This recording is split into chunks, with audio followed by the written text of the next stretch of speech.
All right, awesome. So we're back with Alex. He's clearly not in Florida anymore. He's got the hoodie on.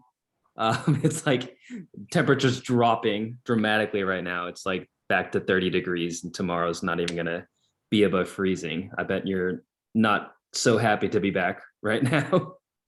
It wasn't great today when it got cold and started hailing again. Yeah, It was kind of nice the first few days. I got back to my routine, went to play at my Town courts in the city. yeah, It wasn't, hot enough where I was getting sunburnt. So I actually had a decent first few days, but yeah, now it's back to the cold.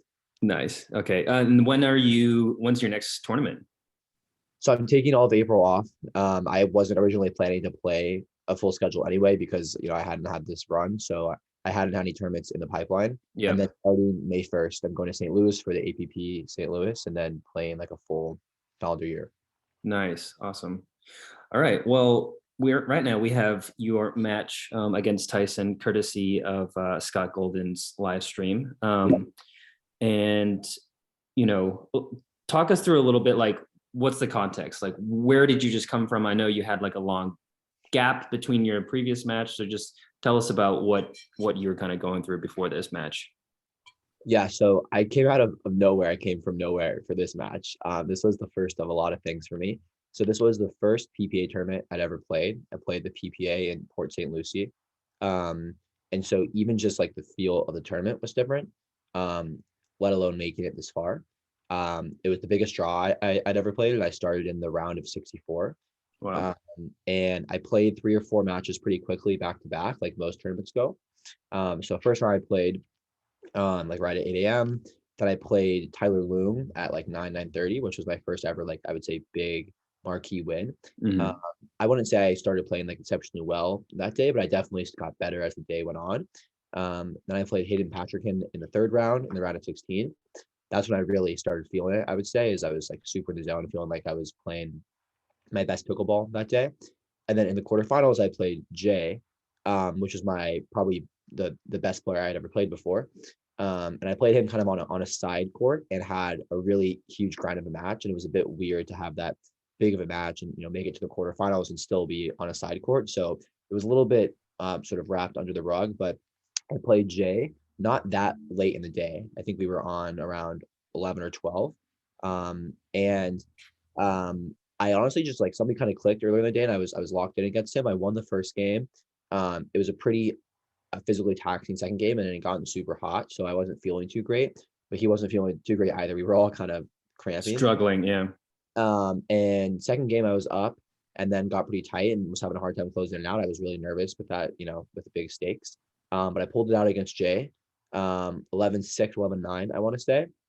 And then basically I really made it in because, all of a sudden I was in the semis and there were only 4 players left. People started talking about everything. And I was by far like the least known name ever. So that kicked off like 2 hours of just doing nothing but sort of like waiting for this match to go on and having a lot of people text me. Yeah.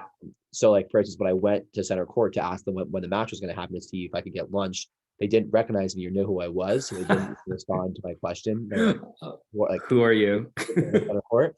Um, and then I basically just walked to like the players' tent, waiting for the match, and sat there for 2 hours. They put on both women's semifinals and the first men's semifinal, Ben versus JW, before us. So I had been sort of sitting cold, responding to texts, thinking about the moment for like 2 hours. Wow. Like at what point are you thinking, okay, getting food, hydrating, stretching, and then I guess you have a little bit of warm up time, with Tyson before that, but is there someone that you have as like your like kind of side coach or hitting partner to warm you up when, before the match begins? Yeah. So I definitely for the first 2 hours was thinking just relax and like constantly be doing stuff like drinking and stretching and eating, but don't I was feeling pretty nervous. I wasn't trying to set any limits. I would just kind of do as much as that prep as you can. And then luckily I've made a lot of friends playing pickleball throughout the last few months. So a lot of people in the singles draw, saw that I had made a run and were super nice about it and offered to warm me up. So I warmed up with this guy, Vitor Mendez, who I've been training with a lot and playing with in Florida. And we went on probably like 10 minutes before this match just to really get my legs moving and get the nerves out, not really to work on anything too Hmm. much. And you're correct that me and Tyson had a good amount of time to warm up too. So yeah, it wasn't like I was going to go out cold, but definitely was a long time to wait between matches. Yeah, totally. All right, so we've queued up some timestamps in the match. I think this first one is towards the end of your first game. So I think there might be a little bit of lag between what I'm seeing and what you're seeing. So just like let me know what you're seeing on the screen, and I'll try to match up or like pause, and we can go forward and backwards frame by frame. So just let me know when you want, what do you want to see and what do you want to talk through. Cool. Okay. All right, so I think Tyson serving. I don't know the score exactly. I'm gonna turn the audio of the video off just because it's a lot of side commentary. But Yeah. here we go. Oops.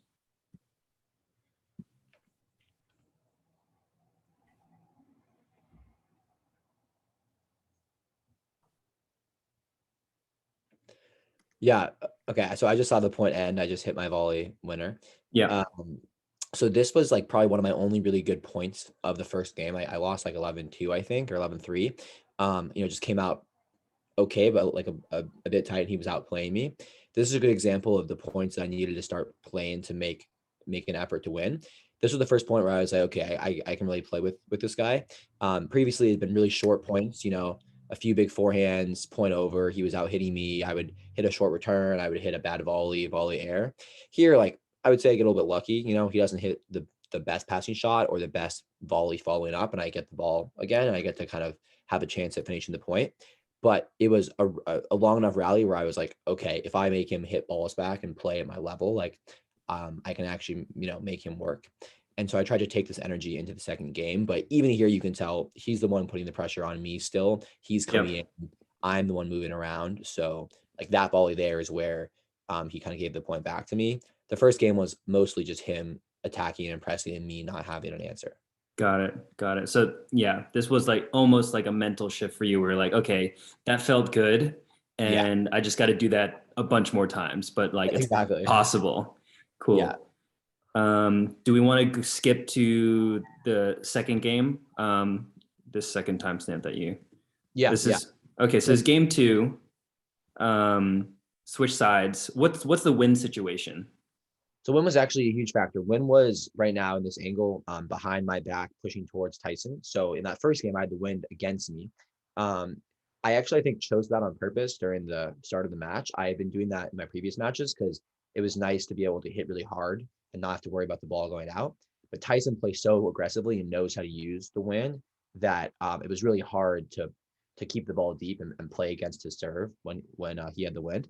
So I tried to do the same thing here. Right now, I have the wind in my sails, so I'm trying to get my serve really deep to kind of catch the wind and jump back down, and then hopefully generate short returns. Yeah.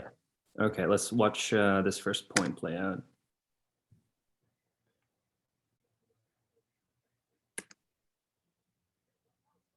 Yeah. So sorry, all you. Yeah, no, I mean, I was just like, great serve return and then just a nasty inside out forehand. And he didn't even look like, I don't know, did he think it was going out? Like, what did he didn't even look like he moved towards it. Let's see what his position was. Well, let's go back a little bit. This is still, okay, this is the point again. So he's cheating a little bit, and then you just go rip it right by his backhand. Yeah, exactly. I mean, I think I was down 0-4, like 2-11, 0-4. So one, he probably hadn't seen me hit a lot of good passing shots, but this is a really good example of what passing shots actually are like in singles at a top level. Like rarely are you just hitting the corner and hitting your spot and the person is just letting it go by. Typically, when you see someone hit a winner on a third shot, it's because the return is short enough or high enough or some type of way where the returner or where the person coming in feels like they have to guess a side. And so I kind of held him here to the line. And the reason he hasn't moved to it is because he guessed the wrong way. And I had the advantage of this was one of his first returns in the win. So it was a little bit shorter, I think. And it made him feel like he had to guess one side because of the depth of his return. Right. So it's almost like a penalty kick in soccer where it's like literally 50-50. He's probably reading your body language a little bit. And you talk a little bit about this, but the inside out forehand, tell us what advantages it gives in terms of deception. Yeah. I mean, there are a lot of examples of this in the second game because I was having the wind on my back. So I tried to really use my forehand as a like disguised weapon. Um, it can really be with any shot, the backhand or the forehand, but since my shot is like the forehand, so is Tyson's. When you run around and you're at this angle where you can go inside out to the backhand or inside in, it's all in how you hold the shoulder. And once you've really done that, shot thousands of times, you can basically hold your shoulder and not commit physically to one of the two angles, but know where you're going mentally and wait for the person to move or, stick with your decision. And what the advantage is this right here. Like as I'm waiting, you see it looks like this whole court is open. Tyson's more than capable of covering either one, but he has to guess. And if I commit early, then I'm basically giving back the advantage to him. But here I'm saying, no, okay, he had a good return, but not too deep. I'm going to keep my advantage, hold the shot until the last minute, and then flip to it.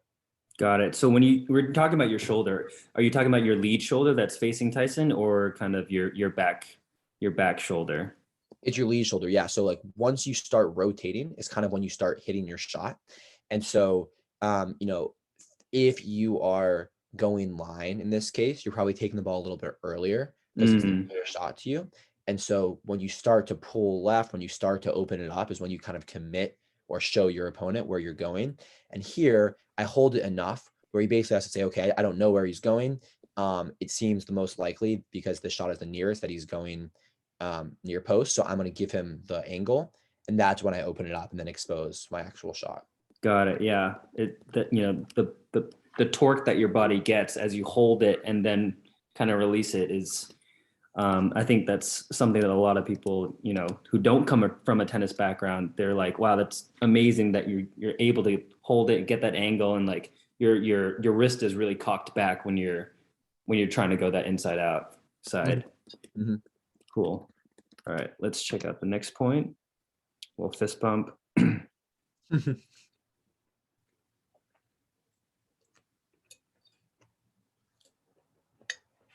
So it's 1-4. Mm-hmm. First point.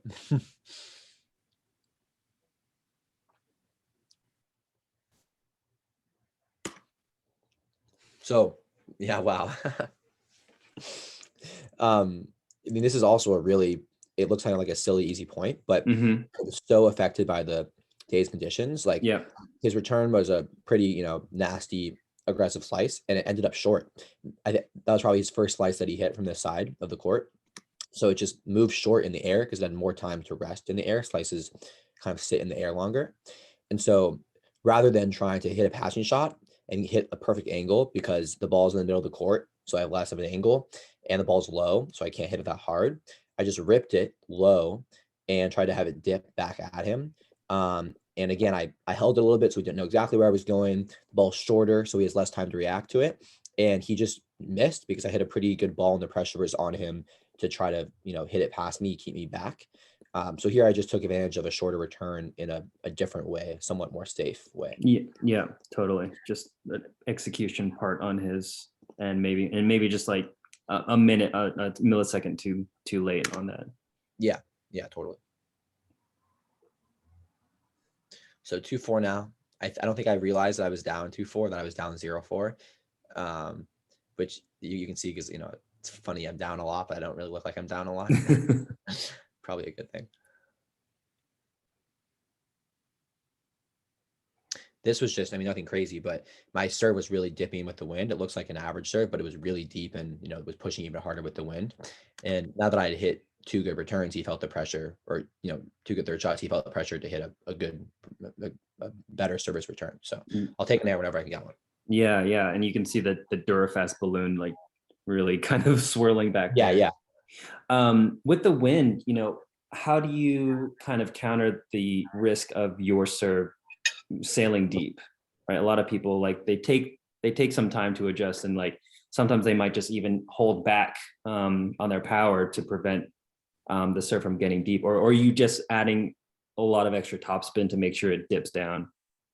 Yeah, exactly. I would say you don't want to go for a bunch of power because that's where you lose the risk. I'm just adding a little more height to it so the wind catches it more, but still adding the height with topspin so it'll dip back down eventually.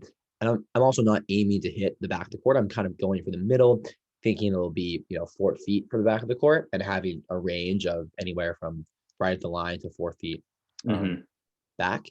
And again, like using topspin, which gives it height and makes it honestly even harder to return with sort of a dipping push than just a straight low drive.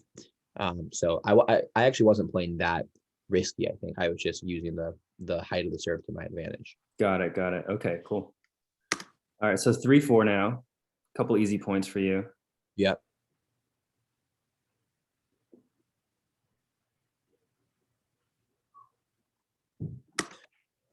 Yeah, again, I mean, nothing special here. He just hit a short return. His slice came up short, and I didn't hit anything crazy. I didn't have a lot of crazy angles because the ball was short in the wind and it was pretty close to him. So I just kind of drove it straight back where I could. And now that I'm in, he has to try to pass me. So he has a lot harder of a volley to hit. He probably would have made this if I didn't come in. And I just got lucky a little bit, and he had another, a bit later volley. So yeah, 4 pretty like non-surprising points to get it back to 4-4. Nice.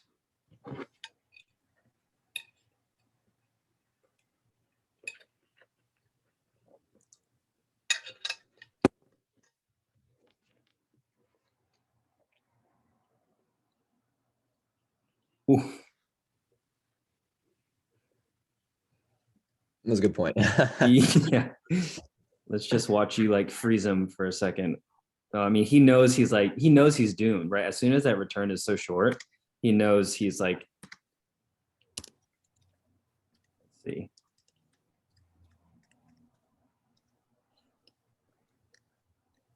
Yeah, just totally. Yeah, you can see him guessing inside out again, and you just went line.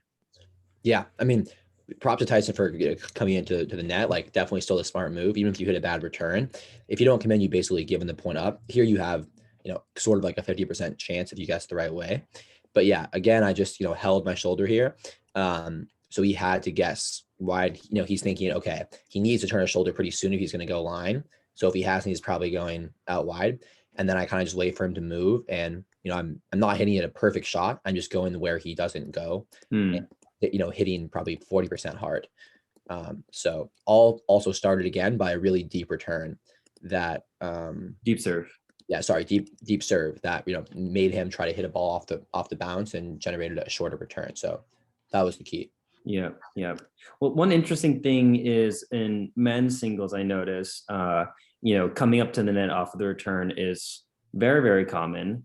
In women's singles, you're seeing a lot more ground strokes that people staying towards the baseline. Is it, or I don't know if you've talked to Anna about the strategy, and I've seen clips where it's like when they do get to the net, they seem to always pretty much win the point. So what's going on? What's the discrepancy in men's and women's singles, do you think?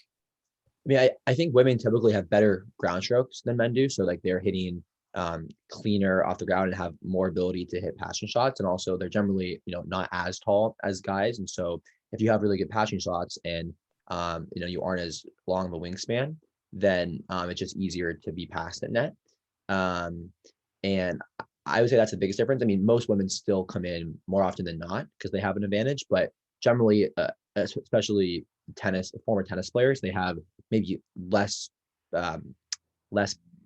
powerful volleys, but more powerful ground strokes than men do. And so they're more comfortable ripping ground strokes and don't always put the balls away as easily at net. So it's a combination of, I think it's more a strategy there of like reading your return. And if it's not good enough, you're able to do more from the back and play it safer than you are as a guy. Yeah, got it. You're like constructing a point as opposed to like just going for the passing or winner. Yeah, exactly. So 5-4 here, and he called a timeout, I think, which was a really good sign. All of a sudden, I'm like making it a game, and he's getting pretty focused. So that made me feel like I was finally in it, and got me pretty fired up. Are you able to talk to anyone? Like, I forget if it's only during courtside changes, right? Where you can actually talk to someone. I actually don't know what the rule is. I didn't have anyone that I was actually I was talking to Vitor. I don't know if you're able to talk during. I should probably figure out that rule. I think between games you can, but I think timeouts. You're not allowed to. I should know this since I'm a certified instructor, and that's one of the rules. But they've been changing the rules like every single year. So, all right. Yeah. So timeout. Was that another point? Hold on. Okay, here we go. Time in. 5-4. Yep.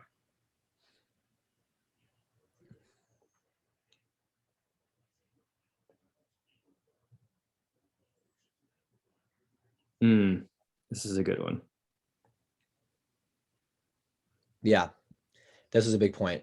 Obviously, he just called a timeout, and he's the one who's favored to win. So after my first little run of the match, I wanted to make sure that I didn't, just go away and let that energy shift back. So luckily, I was pretty smart here. He again hit a low return, but it was short, but it was at sort of an awkward angle, so I couldn't just keep ripping it. I didn't want to risk hitting it high and having the wind take it. And so I sort of mixed it up and hit a drop, and you can see it's a clear winner just because he wasn't expecting it. Again, it's nothing that special. I'm just sort of making the right shot selection with the return that he gives me. And this is a really good parameter. Even though I lost the next point, it was sort of me saying, all right, like I'm still playing well. I'm still here to win. Like I'm not going to let timeouts really change my energy. So yeah, this was a really, I think, important part of the second game.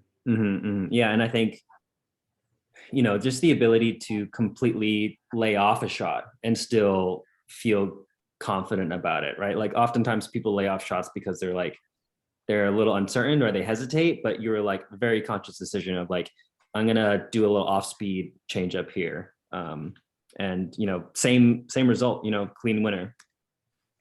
Yeah, 100%.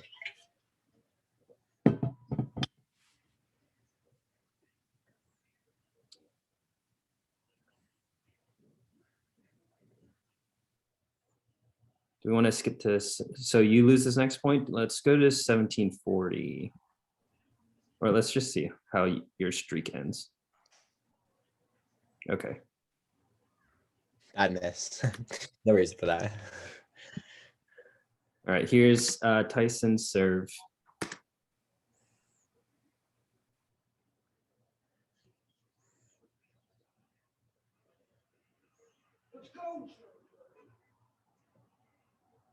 That's great.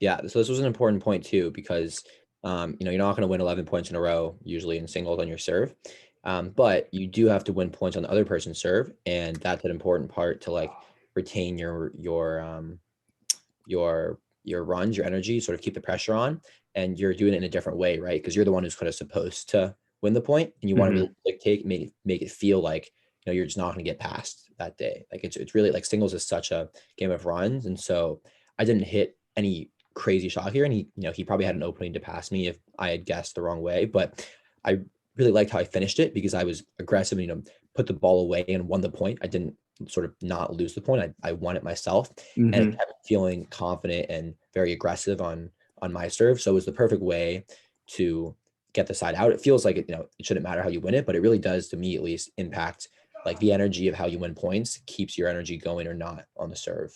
Yeah. Do you feel like you stayed back to almost bait him into going down the line here?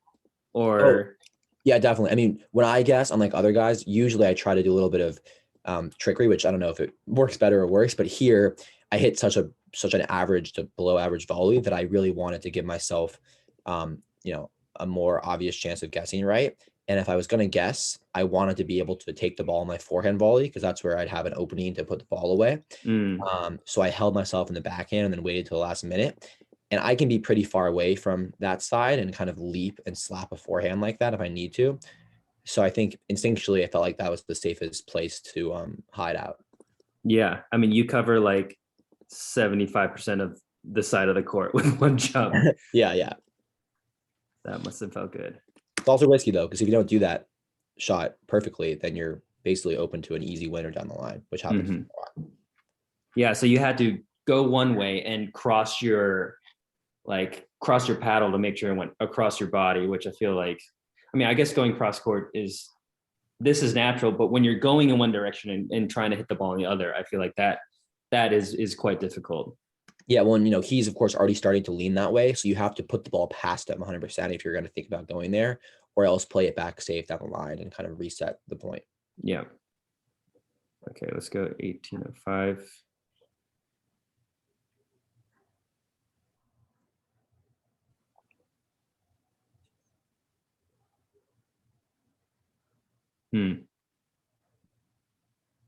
Great point. I got really fired up at that that shot. Yeah. I think we all got fired up watching that one just because I think we all felt like a sympathetic, like how satisfying that shot must have felt. Yeah, yeah, it felt great. No, I mean, this was like one more really good example of sort of how I won points this game.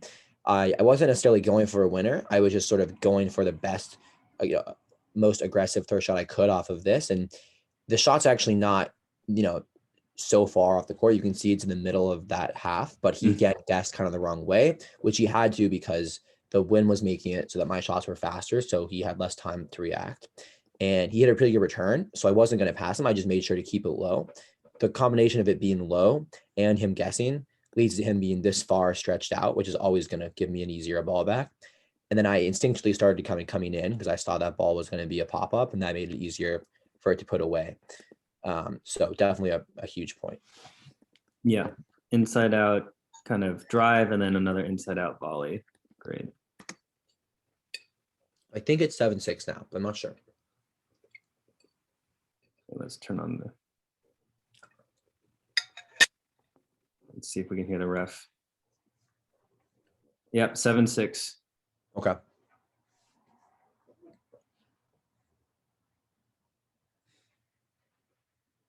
Ah, bad shot. 19. Okay, this is what you said is the key kind of turning point in a match. So okay. It's back to Tyson's serve. Let's see if we can. Do you remember the score by any chance? I think it's 6-7 now. Yeah. So this was 6-7, and he passed me. Pretty average point by me, and he got really fired up. He let out a huge fiery roar after he won this point to 7-7. And even though it was only a 1-point run, and we were tied up now, I called a timeout right away because I didn't want him to get even a sliver of energy back. And I knew that I was winning a lot of points on my serve on the side with the wind, but he's a good enough player where, I'm not going to win every single point on my return, even if I'm playing well. And I didn't want to give him that energy or that chance to come back. So yeah, you have 2 timeouts a game. I just called it right away to make sure that I would sort of stop that run. And it ended up working out really well. Yeah. So, for people who've never played in tournaments, each team or player gets 2 timeouts per game. They're like, a minute long or something like that. Yeah. Which doesn't sound like long, but I feel like it can feel like an eternity in some ways.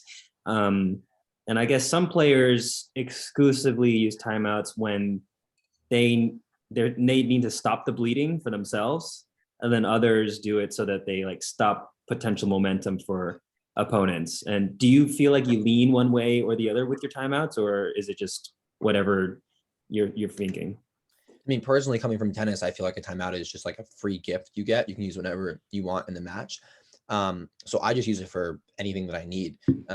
If I'm really tired, I'll use it to take a quick break if I feel like I'm losing my quality of shots.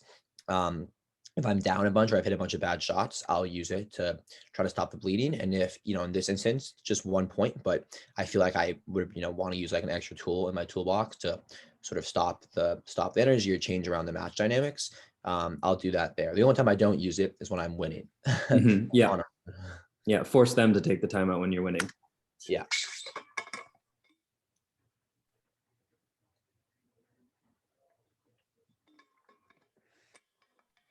Oh yeah, this one. So hold on, let's turn the commentary on a little bit. Okay, so you took the timeout. Tyson's back on serve, 7-7. Like, okay, so just talk about positioning a little bit, right? Like, you are obviously going to take this next return with your forehand. How do you think about positioning on your returns? Like, are you always kind of allowing your forehand to take the return? Because I know a lot of people come from tennis backgrounds. They like the backhand slice. Yeah, I don't know. Go ahead. It depends what I'm trying to do on the return against that player. So against Tyson, I was trying to hit flat returns, hit them deep, and I trust my forehand return over my backhand there. And so here I'm thinking about giving myself the best chance to get a forehand, and then 3 out of 4 times probably going deep to his backhand, and 1 in 4 times going back to the forehand side when it starts to open up more. I wasn't slicing because he takes the ball early and has a crazy good forehand. So if you give him any time, no matter how good the slice is, you're going to be at a disadvantage. But the risk of this approach, as you'll see a few times in the 2 games that I lost badly, is if you run around a really good serve and hit a forehand, even if you hit a really great return, you have the whole court open and have to sprint up to the net, and the whole court is basically exposed. So it's a risky approach if you don't hit the perfect shot or he hits a really good serve. Okay, so where are you planning to put this return already before we watch the point? This one, I think, because I just came back from a timeout and I want to put the pressure on him but not be too risky, I think I'm trying to go to his backhand corner. Right. But not go for a crazy line kind of shot. Just play it solid but not too risky. All right, let's see if Alex is right about himself. Yeah, I'd have forgotten.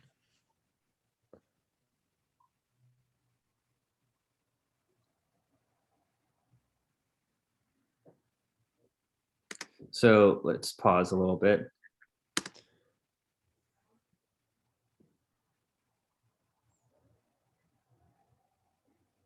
So that was a short return, and we do some volleys, and then you hit this ball that Tyson kind of lets go. He thinks it's out, and I think he calls it out, right? I think so. Yeah. And here you are. Like, did you feel like you had a good sight, like a good view on it, and you wanted to contest it, or you weren't sure?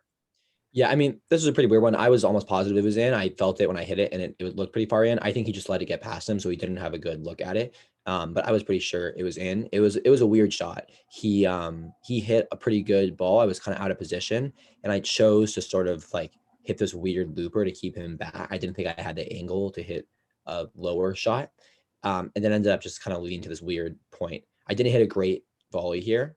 So I gave him like a chance, and then he kind of dipped it, and I was out of position. So I reached with my arm only, and I didn't feel confident about trying to hit hard. So I just tried to add some depth and height to the ball to push him back, which ended up working, but it was a little bit funky. Yeah. Well, he's assuming that the wind is going to help carry that out. Exactly. And then eventually the refs overturned this call. Yeah. So fortunately, I got the ball back. Obviously, really pivotal point in the match. So I'm glad that it worked out. Yeah. And did you have to challenge it yourself, or oh, you do have to challenge it, right? Because the ref will not overturn it themselves. Yeah. You have to ask the referee. Yeah. So that's another thing for people who don't have experience with tournaments is the refs are all passive refs, at least in terms of line calls on the ball. They will be active in terms of kitchen faults and service faults, but if wherever the ball lands, the receiving team needs to call it in or out verbally, and the other team needs to actively challenge it and ask if the ref saw it. And 9 out of 10 times, the ref is not going to be looking at it because they're going to be looking at the kitchen line. At least in doubles, maybe in singles, they are a little bit more observant just because you're not always at the kitchen line. Yeah. Right? And here I was lucky because you had 2 refs. So it's like double the chance that someone gets a look at it. Yeah. All right. So this is 7-7, I think.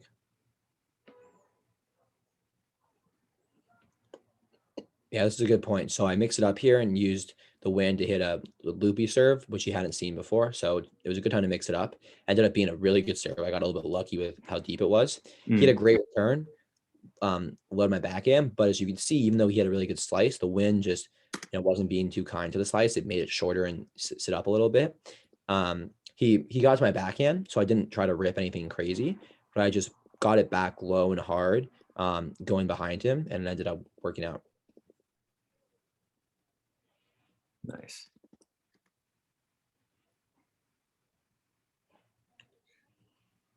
One thing I noticed about Tyson is that on the serve, it doesn't look like he's split stepping that much. I don't know if if you, I Huh. mean, do you split step on your returns? I mean, I think so. Yeah.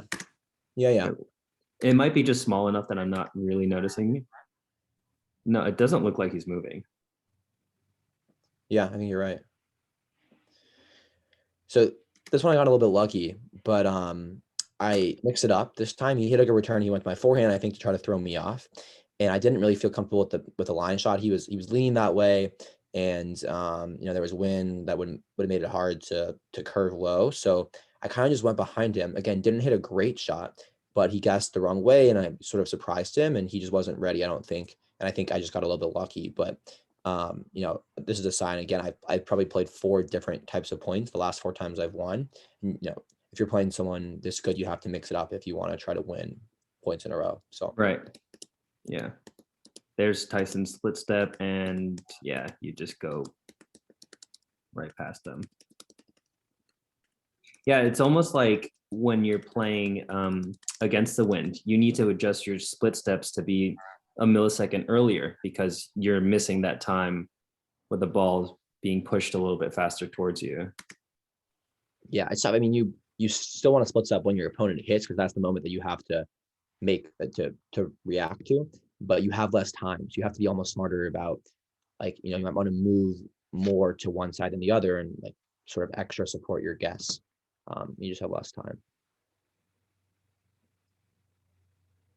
Great, absurd shot by him. Really good volley. I don't mind this point. He guessed right here, which shows you the importance of guessing. I'm not just hitting hard shots all the time. Like if you guess right, he has the extra second to get this ball earlier and hit an angle on it. I don't mind the shot here. I probably had an opening to go and pass him with a riskier shot, try to drop across court, but he had a short return. The wind's a big factor. I'm just going to drive it straight and attack the net and kind of play a pretty aggressive tennis style. And I don't mind this point at all. I think I was still exerting my aggression and sort of being a factor on the serve. And so it didn't make me too deflated to lose it. Yep. Let's see, 2240. So I think 9-7 again. Yeah. Okay. This is a great example of sort of from last point to this point. Again, did the same thing. I wasn't thinking it was a bad strategy because I lost 1 point. He hit a short return again. I held it for a second, went the other way. So you can see he kind of guessed the wrong way this time. And then I wouldn't have won this point unless I had come in. Here I take the ball early so he has less time to react. And then I have open space to put the ball away, which was really helpful here. Yeah, if we go back a little bit to where you and when you're coming in, you're leaning to the right and then you plant that foot right as soon as he makes it and changes direction. So yeah, coming in, like you needed every single like inch of coming forward movement in order to actually get that ball early out of the air. Exactly. And you want to follow your shot where you hit it because you want to close off the angles that he has. So I'm still, leaning to the right, but I'm doing like a mini split step by planting my foot. So I'm able to adjust if he hits a good shot like he had done the previous time. He still made it tough for me. I had to change directions, but you have to follow the shot angle or else you open up the other side of the court too much. So ends up working out. And you can tell here when I hit that winner, I have so much room to work with. And then if I had ever taken the ball as a ground stroke from the back of the court, I'm able to hit a winner with like 6 inches between him and the ball, which you don't ever get to do if you're playing from the back. So yeah. So okay, this must be towards the end of the game, right? Yeah, so this is game point, I think. Yeah. So he called a timeout before that. So again, I had to kind of sit and wait and think about what I was going to do. And my goal is basically just keep hitting a big serve. Hopefully you get a short return and keep attacking.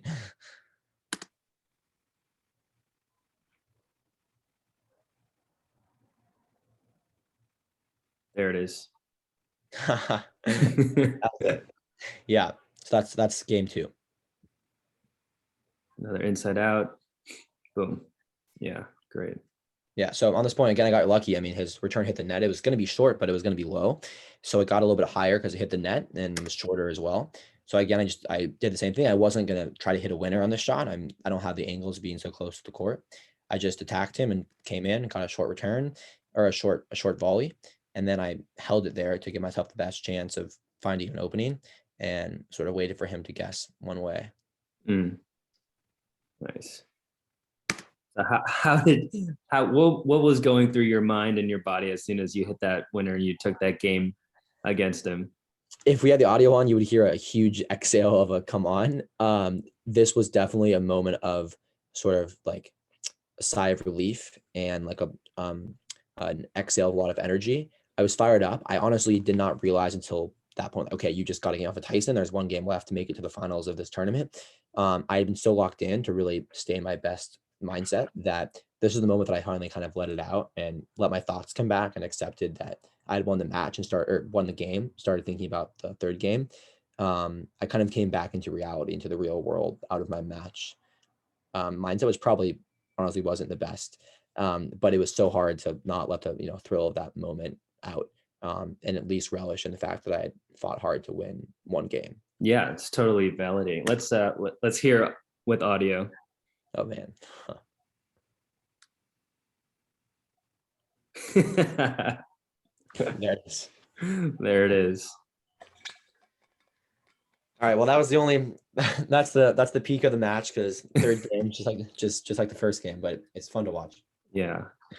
Awesome. Do you want to go through these points, or I think if there's any, because so basically a lot of these were your typical kind of ripping the thirds, not too much cat and mouse. And for those who don't like Tyson, what are the two different styles of play in singles that we see in pickleball? It's generally like aggressive tennis style play or cat and mouse, like you said.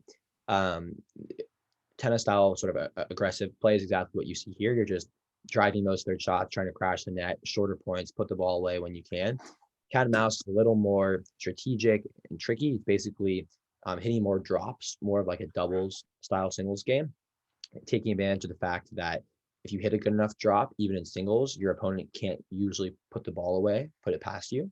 And so you're sort of just hitting smart drops using the open court space, trying to outsmart your opponent and eventually, create a ton of open space where it's super easy to hit the ball past your opponent.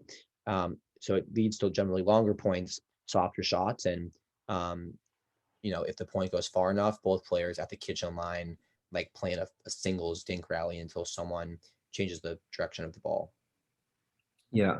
And Ben and JW being kind of like the top two men's singles players, I would say both of them kind of excel in the cat and mouse, right? Or I don't know, how do you assess players, or do you not even like categorize them?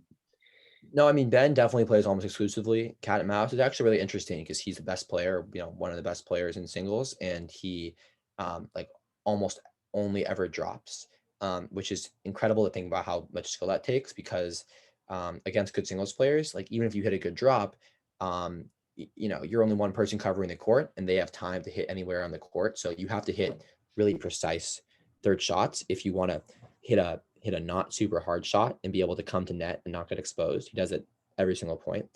JW, I think, really combines both styles super well. He's aggressive. He plays tennis. He drives, I would say, the majority of his shots, but he is just as good at cat and mouse. And so he's always able to execute that shot when it's most important, which is what I think makes him better than so many other people like myself.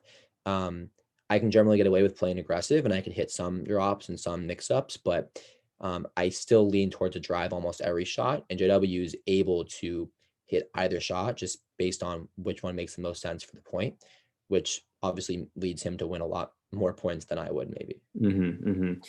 So like, is cat and mouse definitely something that you are working on like implementing into your game as like a strong option, or do you feel like your current game, you're focusing on improving and working on the current play style that you have going on right now?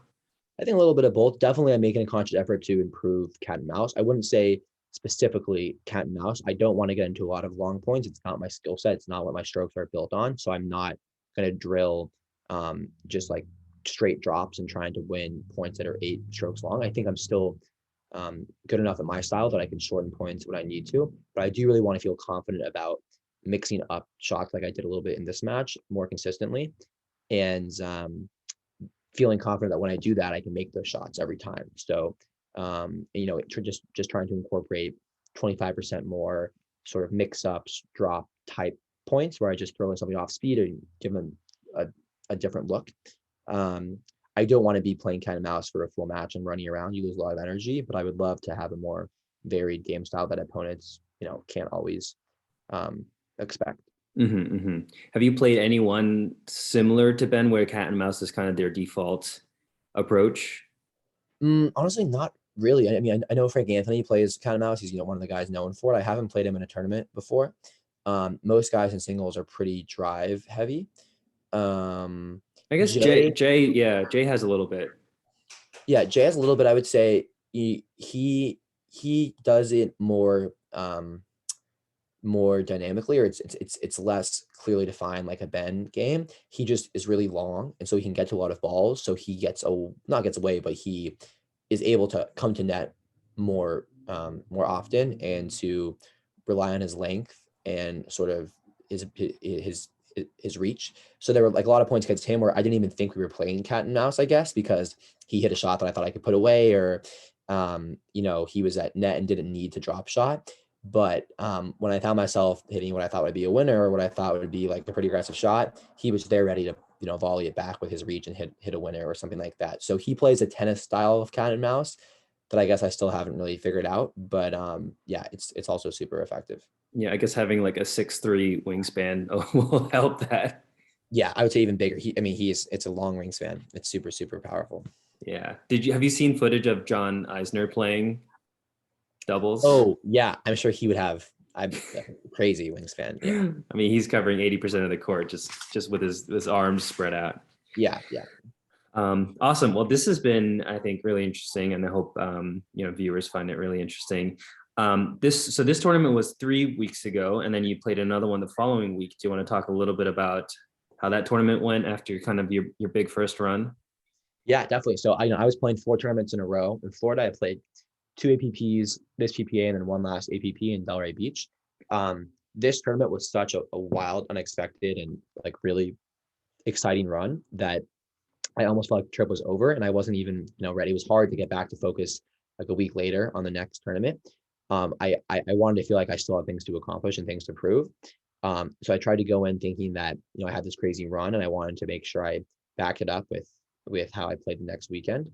My draw gave me that opportunity. I was still not seeded very highly because I hadn't these matches had not adjusted my rating yet. So I drew Zane in the second round, who was the number 1 seed, who was, he's probably the one of or the best player who wasn't in this tournament in terms of singles.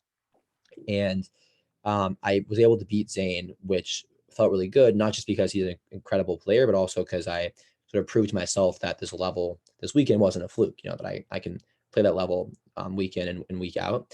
I think, beating Jay, beating Tyler, taking Tyson to 3 on this big court gave me the confidence to go into that match against Zane and like really think I can win. It wasn't on center court. It wasn't, deep in the tournament, but I came out from the first point and was really vocal, really loud, and really did truly believe in my sort of mind that I could win. So I kept the same fire out and ended up working out. Lost a tough three game match to Ryler DeHart in the quarterfinals. I would love to have that one back, but he played great and just beat me when it mattered. So yeah, it was a good run. It was a nice way to cap off Florida, but I'm very hungry now to actually get a medal next time. Yeah, and you'll have that opportunity in May, you said? Or yeah, I'll have 3 shots in May, and then a lot more shots the rest of the year. So that is definitely my next goal. That's awesome. All right, well, I think I think we've covered a lot. I think it's really exciting, what you're working on, what you're working towards, and we're looking forward to seeing what comes next. I mean, April is probably even though you're not having any tournaments, it's like a big month to kind of see how much work you can put in and like where you can close gaps, right? So like, what's kind of the thing that you are focusing on for yourself over this next month? Yeah, I mean, definitely focused on locking in, just working harder than I ever have before on the court. So get my fitness back to peak level, making sure I'm not going to get tired or champion later on in tournaments, and then working on pickleball, of course. My drilling has really changed. I think starting this month, I'm really locked in. I'm not playing any rec games. I'm not sort of messing around. I'm doing a combination of doubles and singles drilling and just getting a ton of reps, really trying to tire myself out on the court and focus on like really particular shots, like, not just forehand drives, but let's spend 20 minutes dipping forehand drives to the corner until I can't breathe, or let's spend 20 minutes where I can only drop a shot and I have to come in and attack a backhand, like really niche shots to take every one of those small things to the next level. What I learned here was, I'm gonna have to hit 10 different kinds of shots anyway to beat someone good like Tyson. So I want to feel like every single shot I've trained hard and I know what the strategy is. So I'm really breaking down my drilling into segments, much smaller segments, and just grinding those out until I feel like I have the shot down, which hopefully will help. Yeah, it's like it reminds me of like in NFL when teams do like very situational sort of practices where like, okay, it's like, 33 minutes left in the third quarter and we're on like the Yeah, 38-yard line and it's like 3rd and 2. Like this is what we're doing. And like it's very specific. And I think that's super interesting because you see like just basic drilling of like shots, but sequences of shots is probably not something that people talk about very often. And it takes a very dedicated drill partner to be like, okay, this is what we're doing for you with you, like these 3 shots, and we're going to do it over and over and over again. And so I think it's rare to find someone who, has the ability and the capacity to do that with you. So, yeah, it's great to hear that that's what you're able to work on. Yeah, I mean, shout out Matt Woodlitz for drilling with me for some time I want to drill, because otherwise I'd be kind of out of luck. Because he's so close to me. Yeah, he's great at singles, great at doubles, and has the same drilling mindset. So hopefully I'll be improving, and hopefully it'll show on the court. We'll see. We will. All right. Well, thanks for talking, Alex, and we'll catch you next time. Dope. Thanks, Eric. All right. Take care. Bye.